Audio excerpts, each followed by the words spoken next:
ಅದರ ಬಗ್ಗೆ ಮೊನ್ನೆ 18ನೇ ತಾರೀಕು ರಾಯಚೂರು ತಾಲೂಕಿನ ಶಿರವಾಳದಲ್ಲಿ ನಮೋ ಬ್ರಿಗೇಡ್ನ ಒಂದು ಕಾರ್ಯಕ್ರಮದಲ್ಲಿ ಚಕ್ರವರ್ತಿ ಸೂಲೆಬೆಲೆ ಏನಪ್ಪ ಅಂದರೆ ಮಾತನಾಡ್ತಾ ESI ಆಸ್ಪತ್ರೆ ಖರ್ಗೆ ಅವರು ಗುಲ್ಬರ್ಗ ಕಟ್ಟಿದ್ದಾರೆ, ಅದರಲ್ಲಿ ಅವ್ರದ್ದು ಹೆಸರು ಕಾಣ್ತದೆ ಅಂತ ಏನೋ ವಯಸ್ಸು ಶಬ್ದ ಮಾಡ್ತಾ ಅವ್ರಿಗೆ ವಯಸ್ಸು ಶಬ್ದ ಯೋಗ್ಯ ಅಯೋಗ್ಯರು ಅದೇನೋ ಶಬ್ದಗಳನ್ನು ಮಾತಾಡುತ್ತಾ ಅವರ ನಿಂದನೆ ಮಾಡಿದ್ದಾರೆ. ದೊಡ್ಡ ಈ ASICಯ ನಮ್ಮ ಒಂದು ರಾಷ್ಟ್ರೀಯ ಅಧ್ಯಕ್ಷರಾದಂಥ ಒಬ್ಬ ಮಹಾನಾಯಕ ಅವ್ರ ಬಗ್ಗೆ ಮಾತಾಡುವಂಥ ಅವನು ಒಬ್ಬ ಅಯೋಗ್ಯ ಅಂತ ನಾವು ಹೇಳುವಂಥ ಭಾವನೆಗೆ ನಾವು ಇವತ್ತು ನಾವೇನಪ್ಪ ಜಿಲ್ಲಾ ಪರಿಶಿಷ್ಟ ಜಾತಿ ಕಾಂಗ್ರೆಸ್ ಕಮಿಟಿ ಗುಲ್ಬರ್ಗ ಮತ್ತು ನಮ್ಮ ಉಪಾಧ್ಯಕ್ಷ ಕನ್ನಿರಾಮ ರಾಠೋಡ್ ಅವರು KPC ಉಪಾಧ್ಯಕ್ಷರಾಗಿದ್ದಾರೆ, ನಮ್ಮ ಉಪಾಧ್ಯಕ್ಷರ ಮಲ್ಲಿಕಾರ್ಜುನ್ ಇದ್ದಾರೆ, ಆಮೇಲೆ ನಮ್ಮ ವಕ್ತಾರರಾದಂಥ ನಮ್ಮ ತಿಪ್ಪಣ್ಣ ಒಡೆಯರಾಜು ಮತ್ತು ಮಹೇಶ್ ಇದ್ದಾರೆ.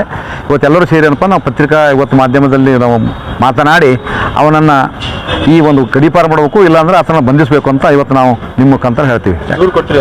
ದೂರ ನಮ್ಮ ಜಿಲ್ಲಾಧ್ಯಕ್ಷ ವಿವೇಕ್ ಗುತ್ತೇರವರು ಕಮಿಷನರ್ಗೆ ಮೊನ್ನೆ 19ನೇ ತಾರೀಕು ದೂರು ಕೊಟ್ಟಿದ್ದಾರೆ, ಆಲ್ರೆಡಿ FIR ಮಾಡಕ್ಕೆ ಹಿಡಿದ್ದಾರೆ. ಅದು ಮುಂದೆ ಏನಪ್ಪ ಅಂದ್ರೆ ಒಬ್ಬ ದೊಡ್ಡ ವ್ಯಕ್ತಿಯಾಗಲಿ ಯಾವುದೇ ತನ್ನ ಒಂದು ಬೇಳೆ ಬಯಸಿಕೊಳ್ಳಕ್ಕೆ ಒಬ್ಬ ಮಹಾನ್ ವ್ಯಕ್ತಿಯನ್ನು ಆತ ನಿಂದನೆ ಮಾಡೋದು ತಪ್ಪು. ತಾನೇನಂದ್ರೆ ಅವರು ಯಾವತ್ತು ಹಿಂದುಳಿದವರುಗಳು ಮತ್ತು ಇಲ್ಲಿರ್ತಕ್ಕಂಥ ನಮ್ಮ ಕರ್ನಾಟಕ ರಾಜ್ಯದಲ್ಲಿ ಬಂದು ಏನಪ್ಪ ಅಂದರೆ ಎಲ್ಲರನ್ನು ಅವಹೇಳಿಸುವಂತ ಮಾತಾಡ್ತಾನೆ. ಅದಕ್ಕೆ ಅಂಥವ್ರನ್ನು ನಾವು ಇವತ್ತು ಖಂಡಿಸ್ತೇವೆ.